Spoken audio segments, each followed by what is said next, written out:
año 1999 fue uno de los más trágicos para los profesores, los estudiantes y en general para la intelectualidad colombiana. Fue el año en que asesinaron al periodista y humorista Jaime Garzón y al profesor Jesús Antonio Bejarano, pero también fue el año en que desaparecieron al profesor Darío Betancur Echeverri, director del Departamento de Ciencias Sociales de la Universidad Pedagógica Nacional aquí en Bogotá. 4 meses después, unos restos humanos fueron hallados en Chocontá, aquí cerca a la capital, y fueron identificados como los del profesor Betancur. Hagamos memoria, quiero recordar estos hechos en detalle y hacerle un homenaje a quien fuera uno de los profesores que más había investigado el tema de las mafias en Colombia, pero también uno de los más queridos por sus estudiantes. Bienvenidos al programa.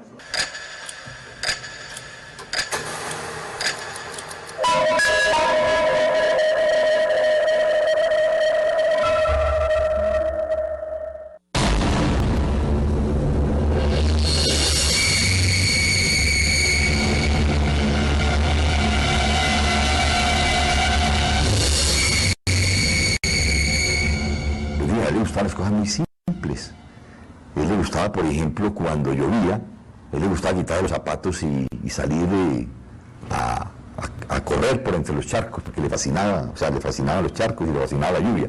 De pequeño él tenía temor a muchas cosas. Él le tenía temor, por ejemplo, a las tempestades. Es decir, para él una tempestad era fatal. Él estuviera donde estuviera, cuando había tempestad, al minuto ya estaba en la casa. Él fue, yo creo que fue uno de los pioneros de las ventas ambulantes. Él se inventó una cajita de madera, ¿sí?, más o menos de este tamaño, y le colocaba una tirantica que se colgaba aquí en el cuello, y unas soqueticas, pues como para colocarla ahí para descansar, y él se iba allá para el frente del teatro del pueblo, que llamaba el Teatro Damasco. Él se iba a vender las cosas allá, o sea, a vender lo que le cabía en esa cajita. Él vendía de todo, él vendía cigarrillos, dulces, es decir, desde esa época él mostró que tenía pues como esa vena para ser vendedor. A él no le cobraban el teatro. Él terminaba de vender sus dulces y cuando daba la marcha final para iniciar la función, él inmediatamente guardaba sus cachivaches y entraba al teatro. Él tenía la entrada gratis, al teatro. Yo creo que fue el tipo que más, de nosotros, fue el tipo que más vio cine en esa época. Nosotros vivimos en el campo, inicialmente, vivíamos en una vereda que se llama Agua Linda, ¿no? Pero ya como después, ¿no? Nosotros vivimos en Italia, claro. Ahí nacimos todos, en Restrepo, que era muy cercana a la represa del Calima. Tal vez nos signó mucho, nos marcó mucho, digamos, la violencia de Restrepo, porque nosotros vimos cómo quebraban a la gente en Restrepo, ¿no? Cómo le disparaban. El abuelo Luis, el papá de nuestra madre, ponía bultos de arena en las puertas y nos recomendaba dormir boca abajo a nosotros. Nos decía, duerman boca abajo porque las balas de pronto no nos hagan daño. En nuestro pueblo habían los dos partidos y allá mataban a la gente y entonces mataban a un conservador y a los 8 días mataban a un liberal. Entonces se quería ver como un poder. Sí, había mucha violencia y era una vaina muy complicada de manejar.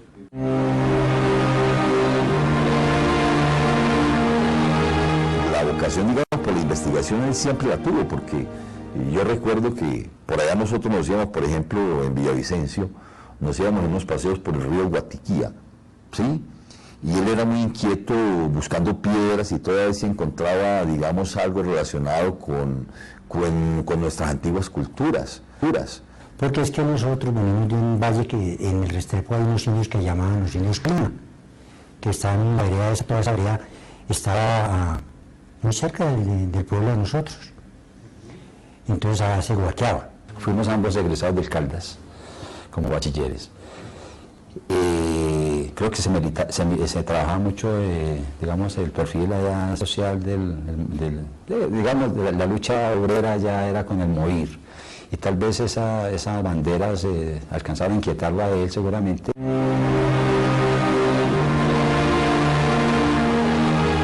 Claro que yo creo que él más cuando viajó a Bogotá y que se entró a estudiar a la Nacional, yo creo que ahí fue donde empezó más toda su tirarse al socialismo, pues a estudiar a todas estas cuestiones. Para mí, por lo menos, fue una sorpresa ver a Darío pues metido en el mundo de las letras y en el mundo de la investigación y estas cosas, ¿no?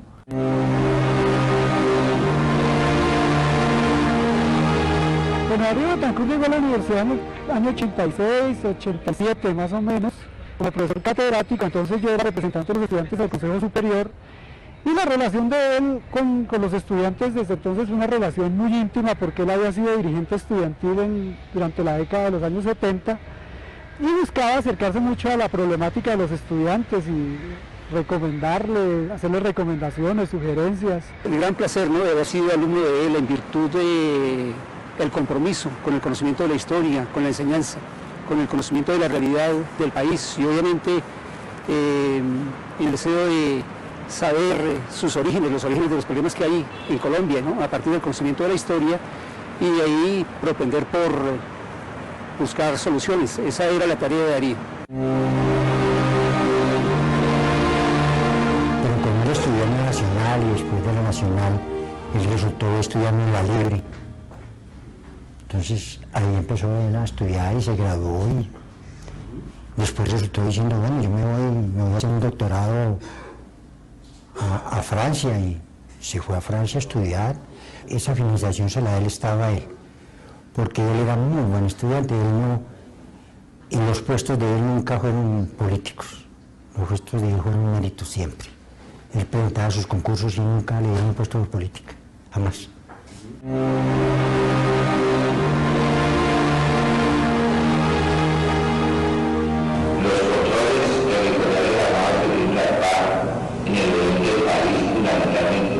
Era un personaje abierto, cálido, fraterno, dicharachero, que le encantaba la poesía, la música de carrilera, los tangos. A él le gustaba mucho la literatura. Yo le agradezco a Darío porque yo había perdido, me había perdido en la vida y le había dejado de lado la literatura, y con él volví allá. Sí, con él, por ejemplo, yo conocí muy tardíamente a Andrés Caicedo. Él me regaló su libro, por ejemplo. Me regaló un libro de Anaïs Nin, que leíamos con vino que él traía del valle, con vino de esos caseros, y escuchando a Elton John de fondo. Darío Betancur era una personalidad fuerte, con bastante carisma, con bastante influencia entre sus estudiantes y sus amigos, una persona muy comprometida con lo que hacía en el terreno de la investigación y de la educación, muy amante de su región de origen, el Valle del Cauca, y sobre esto escribió varios libros, y uno de ellos parece ser que está relacionado precisamente con los hechos de su asesinato. Hay otra anécdota muy linda. Darío tenía el carro allá dentro de la universidad, y unos muchachos encapuchados de los que hacían hacían los motines, que iban a quemar el carro de Darío. El hombre bajó y los enfrentó, ¿no? Como a decir algo. ¿Ustedes qué van a quemar, hermano? ¿Van a quemar mi carro si son teleracos? Quémemelo, pues, huevones, hermano. ¿Qué es eso, hermano? ¿Qué acto es? ¿Ustedes qué protesta es esa, hermano? ¿Hacer eso, hermano? ¿Quemar el carro de una persona que está aquí trabajando con ustedes? No sean huevones, hermano. No, los tipos desistieron. Los viernes en la tarde, después de las labores de toda la semana y de ese día en particular, íbamos a un lugar cercano a la universidad a tomar una cerveza, bien fuera con profesores o con estudiantes, a compartir, y de esas charlas siempre muy fructíferas, porque siempre surgía algún proyecto. Entonces, por ejemplo, de una charla en la cafetería un viernes surgió un observatorio de expresiones de violencia juvenil. Tuvo un librito editado por Magisterio, de una colección mesa redonda, que se llama Enseñanza de la Historia a 3 niveles. Parte, digamos, como de la idea de ese libro de Enseñanza de la Historia a 3 niveles implicaba el trabajo de campo. El trabajo de campo era ir a contrastar, digamos, lo histórico con lo geográfico. Entonces, por supuesto que llevaba a sus estudiantes al bosque de Yotoco, los llevaba a los cultivos de la uva allá en la Unión Valle, iban y miraban la garganta del río Cauca, bajaban a Buenaventura, iban al pueblo. Es decir, él recreaba toda su historia a través de la geografía y era parte de la metodología de trabajo. Como decía él, ¿no?, que el conocimiento de la historia no era solamente trabajo libresco, trabajo de biblioteca, sino que el maestro debía estar, por supuesto, en contacto con la gente. De ahí que una frase que perfectamente podemos encomillar era que siempre había que untarse de tierrita, ¿no? El hombre me decía: Hernando, yo me siento contento, muy realizado con mi cátedra. Yo me levanto, yo me baño, yo busco el mejor blue jean, el mejor pantalón, la mejor camisa, me pongo mis gafas, me echo mis esencias. Y hombre, yo me voy a dictar clase con mucha raquera, con mucho ánimo, mano. Yo vivo con esto, mano. Yo vivo, siendo director del Departamento de Sociales de la Pedagógica, nunca quiso renunciar a la cátedra, porque él decía que ese era el contacto con la vida, que era el contacto con la gente, mano. Hay una anécdota muy curiosa con él, porque él andaba en el Renaultito 4, y un día llegó al parqueadero de la Pedagógica, ahí por la carrera 13, tal vez, y fue a entrar allí a guardar el carro, tenía pues su autorización, y le dice el celador de ahí del garaje, le dice: perdóneme, pero esto es para profesores y para la rectoría, el parqueadero no es de estudiantes. Entonces Darío saca el carnet, dice: perdóneme, señor, pues que yo soy docente. Uy, qué pena, profesor, siga. Darío se ufanaba de contar eso y decía: no, mano, me di el cara chino, hermano, pero yo era un docente. Una vez el hombre bajaba para la casa, bajaba para la 37, donde estaba su última morada, pues acá su apartamento, y el hombre bajaba y como buen paisa, pues iba a comer frijolitos a la casa, y vio unos aguacates, se compró un aguacate por San Martín, bajaba por San Martín, y cuando un tipo ahí en una esquina seguramente le dijo: le vendes a grabadora, hermano, le vendes a grabadora, mijo, una chimba grabadora así de grande, hermano.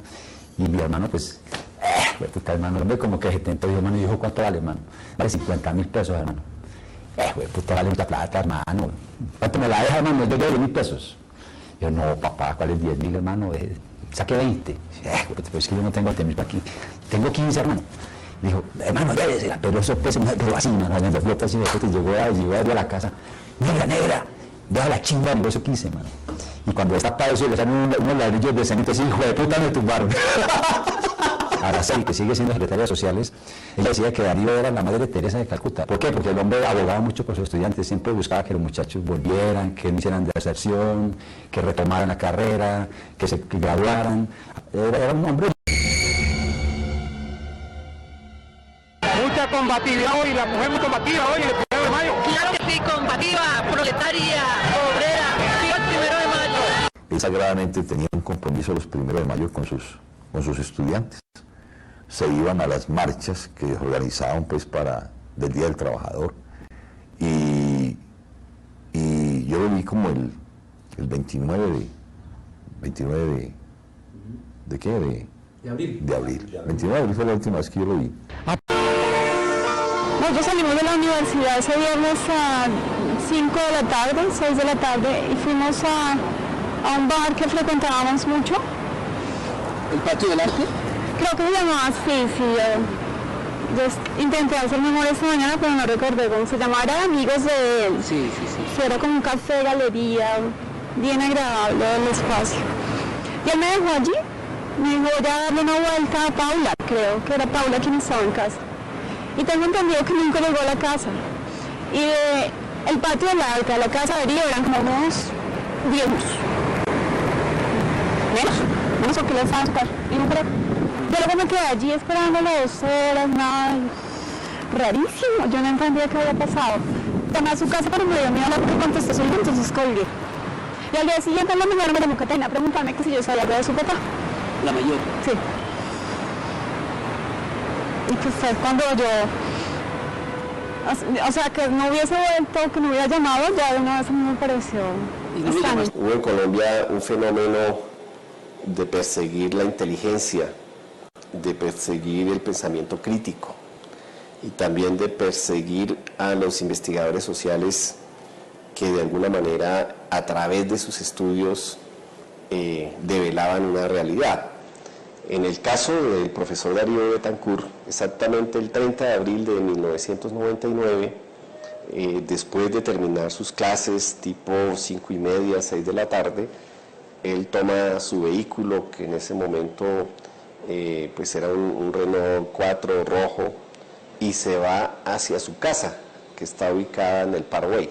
La noche de la desaparición, me llamó la niña mayor, ya, en razón a que pues, yo vivía prácticamente al frente de ellos, para decirme que si yo sabía algo del papá, ¿sí? Y le dije, no, mamita, no sé nada, yo no he hablado con él desde antier, que fue la última vez que hablamos. ¿Por qué, amor? Me dijo, no, porque es que mi papá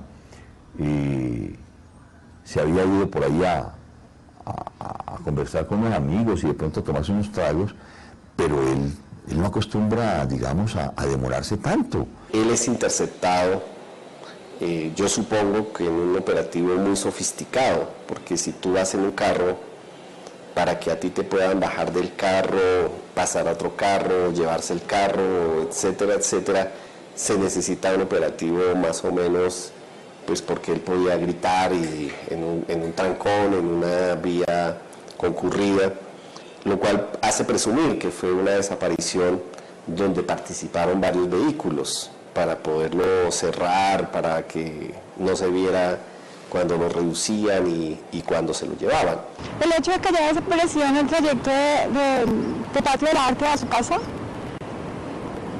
siempre nos hizo pensar que nos habían perseguido y que lo abordaron cuando él volvió a salir. O sea, que no era una cosa fortuita. Que era algo que estaba siendo minuciosamente planificado.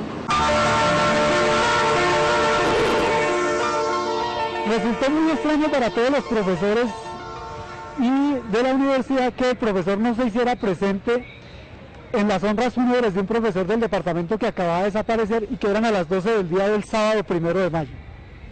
Entonces allí no llegó él. Por eso también fue muy extrañado qué pasó con Darío, dónde está Darío. Algunos decían, no, pues Darío es un sibarita, debe estar de rumba, se perdió, se fue con alguien y está enrumbado, pensaba la gente. Pero su secretaria, sus hijas y yo sabíamos que algo les había pasado. Y la gente que sabía que él iba a las marchas y que no había ido, pues también lo sabía. No es posible que Darío, con el compromiso que tiene, no esté aquí. No se apareció a la marcha del 1 de mayo en donde siempre estaba presente. Entonces su plan era ir primero a las honras fúnebres del profesor y luego irse a la marcha del 1 de mayo. Nunca llegó a ninguna de las dos partes y ya sus hijas comenzaron a llamar y a preguntar que si sabíamos de él. Y entonces a las 6 de la tarde del 1 de mayo ya nos cundió la alarma y se comenzó a buscar por hospitales, centros de salud, estaciones de policía. Los estudiantes de la época, los profesores de la época de la Universidad Pedagógica hicieron los recorridos porque más o menos sus amigos, sus compañeros de la universidad conocían más o menos cuál era el recorrido habitual entre la universidad y su casa o entre los sitios que él frecuentaba, y no fue posible, nadie vio nada, es decir, se hizo el recorrido a pie con los porteros de los edificios, con la gente, lo que se suele hacer en este tipo de casos para ver si alguien vio a la hora tal, no, y se hicieron varios recorridos y nunca fue posible saber qué pasó. Pues nosotros lo primero que hicimos fue salir a preguntar dónde supuestamente estaba Darío, donde había estado esa noche, porque nosotros sabíamos que había un sitio aquí en Galerías que él frecuentaba, que era el Patio del Arte, que era un barcito, como un bar, digamos, tipo tertulia, de un amigo de él, con el que frecuentemente Darío se reunía y se tomaban cervezas y conversaban, ¿sí? Como te digo, era un barcito pequeño que había ahí más o menos eso era como en la 49, pero es decir, nosotros lo que hicimos fue, digamos, ponernos cita con mis hermanos y nos fuimos a tratar de averiguar por ahí, ¿no? Averiguar si lo habían visto, a qué horas se había despedido, todas estas cosas, ¿sí?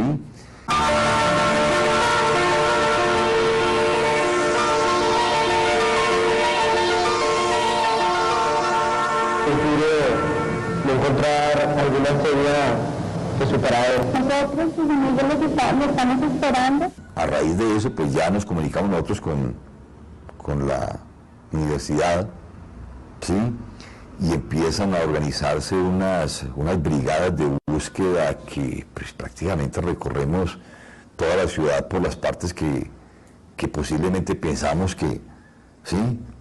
Que pudiera haber estado, y empezamos a recibir nosotros llamadas con informaciones pues que, o sea, que le parece a uno que sí, que efectivamente le están dando algún indicio de que, y a donde nos llaman, donde nos dicen que posiblemente lo vieron, pues para allá arrancamos con una brigada. Es decir, eso fue una cosa supremamente angustiosa. Llamaban a las emisoras o llamaban a la universidad diciendo que lo habían visto en Yomasa. Y nos íbamos en bus lleno, estudiantes, profesores, hasta Yomasa, y caminábamos por cada calle, nos organizábamos con el plan, caminábamos. Yo lo hice un par de veces, pero era bastante doloroso. Había gente infeliz que nos llamaba y nos decía, nosotros lo tenemos, vengan y nos den la plata. Y nosotros nos hicieron de todas las bellacadas que se puedan hacer. En Ciudad Bolívar nos hicieron ir por allá a un barrio que se llamaba Candelaria La Nueva. Nos pidieron una plata, nos llevaron, nos sentaron en una banca que ya bajaban con él de noche, que lo traían envuelto en una rana para que no lo vieran, y nosotros como unos estúpidos por allá, no dimos millones, pero hasta una plata alcanzamos a dar. Pero nos estafaron. Hoy decían, no, que lo vieron en tal parte, que estaba ambulando, que le dieron escopolamina, entonces corríamos nosotros para allá. Él tenía una perra hermosa, una Schnauzer, y la llevamos para que lo ayudara a buscarlo, porque él quería mucho esa perra, y era una perra muy especial con él.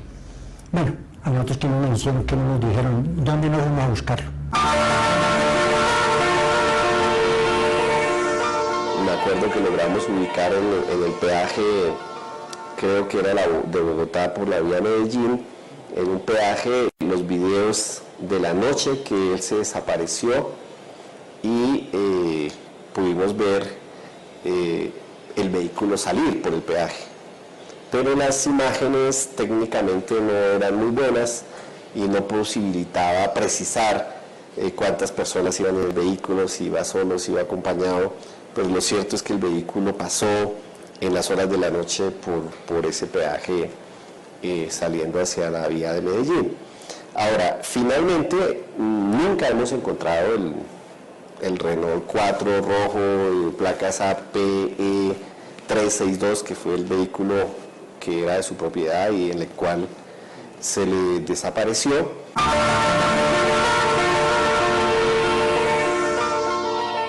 Se especuló mucho con el tema de los movimientos de los cajeros, eso se hizo todo un rastreo, un monitoreo, y bueno, me puede traicionar la memoria en este momento.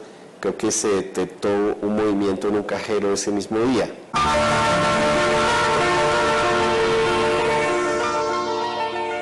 En Córdoba o en Sucre se tuvo información también de la posibilidad de que en una casa, al parecer lo podían tener a él allí secuestrado. Se hicieron operaciones judiciales, es decir, se formó la fiscalía, y por lo tanto digamos que esa diligencia de allanamiento a la casa, que se tenía información, se hizo con resultados negativos. Llama la atención de que, a pesar de no haberse encontrado nada, en unos estantes que habían allí con unas revistas, algunos libros, algunas notas, uno de los niños en un cuaderno había hecho un dibujo con un hombre acostado en una cama encadenado de barba, que coincidía pues con la... entonces uno como que intuía que al parecer ese dibujo lo había hecho el niño porque le había impactado seguramente lo que había visto, ¿no? Y Y digamos que eso era como un hecho indicador, pero muy leve, de que al parecer alguien pudo haber estado ahí en esa cama encadenado. Pero ninguno de estos hechos sirvió para que la Fiscalía llevara a cabo una investigación seria, una investigación exitosa que nos permitiera determinar quiénes eran pues, los autores materiales o los determinadores de la desaparición del profesor Darío Betancourt. Como en el 2004 me llegó una notificación porque se había vuelto a abrir el caso y necesitaban que yo rindiera testimonio. Y la persona que me atendió, lo que se me puso en el plato hablado, una mujer que al parecer estaba con él en el auto después de que me había dejado a mí esa noche en el patio del acto. Pero pues yo no pude identificar quién era la mujer que estaba allí. Que lo había dado a alguien que se supone que lo había visto amedrentado, asustado dentro del auto. Y al parecer sentado en la parte de atrás y otro hombre iba manejando el carro y la mujer estaba con él sentada atrás. Esa fue la información que a mí me dieron en esa.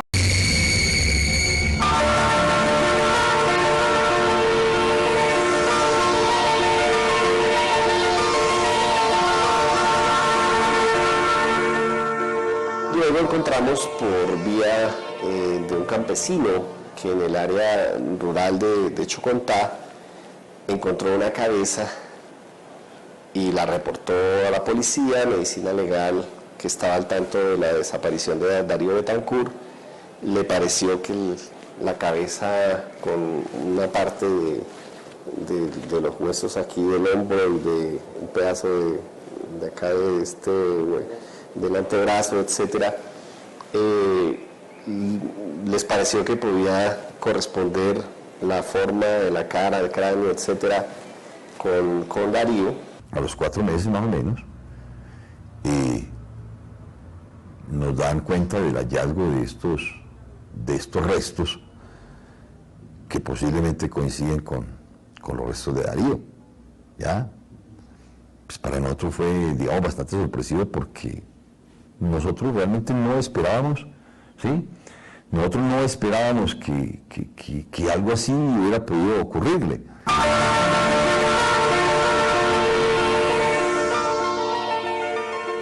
Y efectivamente pues practicaron el perfil de ADN, hicieron la prueba y salió que correspondía a los restos de este profesor. Fue un milagro realmente haber encontrado, pero también eso fue un hecho terriblemente doloroso, ¿no? En un espacio de algo más de 4 meses, que finalmente encontremos solamente la cabeza y la parte del hombro del antebrazo.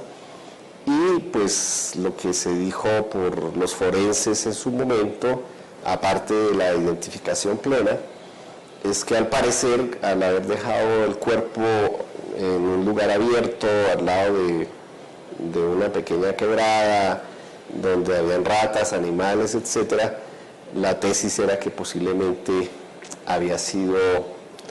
el resto del cuerpo había sido comido por los animales. Con Rodrigo personalmente fuimos hasta el departamento de medicina legal y allá hablamos con uno de los tipos, le dijimos, hombre, ustedes tienen una calavera allá desde Darío, bueno, tráiganos la calavera y la vemos. Le metemos el dedo en la llaga como lo hizo Santo Tomás, pues para creer. Somos muy escépticos en esto.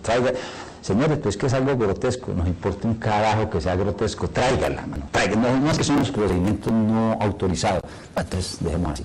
Sin embargo, pues ahí está la pensión, ahí está la decisión judicial, que de alguna manera pues, tiene un sentido de realidad.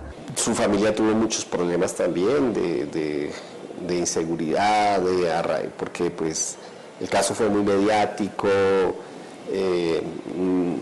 Marta hizo muchas denuncias públicas, etcétera, pidió justicia, pidió que se aclarara qué había pasado, etcétera, y finalmente pues ellos terminan en el exilio, tanto su esposa como sus 2 hijas terminan viviendo en el exterior, y todo esto pues nos muestra un poco lo que ha sido la práctica terrible, la historia terrible de la desaparición forzada en Colombia. Siempre que seas honesto, sea En el caso de Darío Betancourt se presentó, digamos, una desafortunada desgracia, y es que él se dio a la tarea de investigar la violencia no solamente de la década de 1950, sino la violencia más cercana y más contemporánea a él y a nosotros en la década de 1990. Y en el último libro que publicó, él hace unos relatos con un seudónimo y que sin embargo fueron interpretados por alguna persona que se enteró de este libro y le contó a algunos de los capos del cartel del Norte del Valle que Darío Betancourt seguramente podía tener información sobre algunos de sus negocios o algo así, y la hipótesis digamos, más consistente sobre los acontecimientos relacionados con la muerte de Darío dicen que está relacionado precisamente con las cosas que él dice en este libro. Tiene que ver con un relato que se encontraba en su último libro, que se llamaba Los Buenos Negocios, que hacía referencia a unos narcotraficantes que habían heredado todo el poder que había quedado del cartel de Cali y del cartel de Medellín, y que eran bastante desconocidos en el ámbito nacional, y que habían compartido la niñez y los estudios con Darío en Restrepo Valle. La gente decía que era por los libros que él había escrito, que, como lo comentaba mi hermano en otra anécdota ahora, había gente del Valle que de pronto tuvo que interferir en eso. También se dijo que se le había llevado la guerrilla, también se dijo que se había ido a dar cátedra al monte porque a él le gustaba, tenía tendencias. De eso se habló mucho. En este país, para matar o desaparecer a alguien no es necesario que previamente lo hayan amenazado. A mi modo de ver, los sucesos están relacionados con las investigaciones que él realizaba, por lo complicado que es abordar temas de la actualidad del país, y máximas están relacionadas con fenómenos de violencia.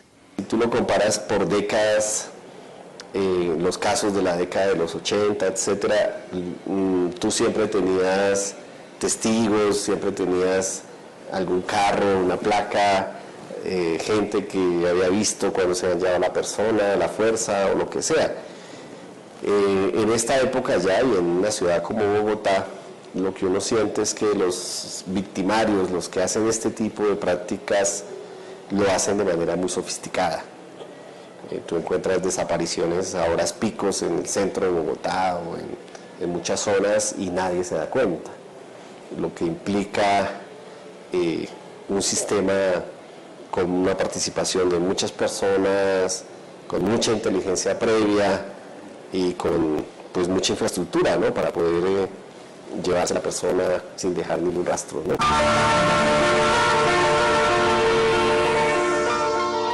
Nosotros no sé por qué razón se nos ocurrió pensar, tal vez por algún comentario que Darío mismo hizo, a nosotros se nos ocurrió pensar que de pronto él se había ido a unirse a algún grupo guerrillero. No sé, o sea, no sé por qué llegamos a pensar eso, pero tal vez en alguna oportunidad nos dio a entender algo así relacionado con que quería dejar todo lo que tenía aquí e irse para el monte. La esposa fue a hacer una visita para acá a Los Castaños, porque también dijeron que se encontraba con los paras. O sea, de eso se habló de todo. Se especuló cantidades de cosas.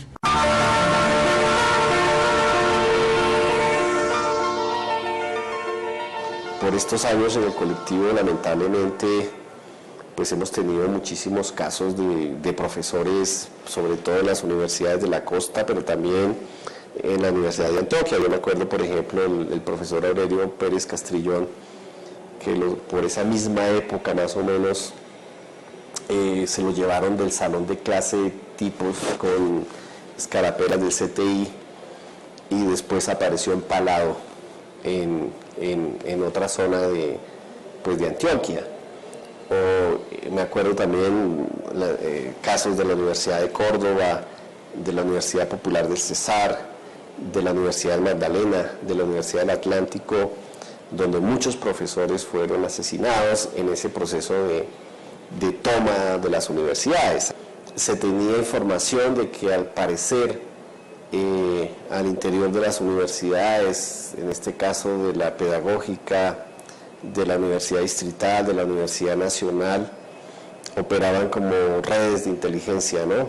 Que andaban pues buscando supuestamente la infiltración de las FARC o del ELN al interior de las universidades públicas, y se presumía que eventualmente la inteligencia para su desaparición venía de esas redes de inteligencia que existían al interior de la universidad, que conocían de sus actividades académicas, también de los grupos de estudio. Este país de impunidad casi que es lo que por la unidad prevalece.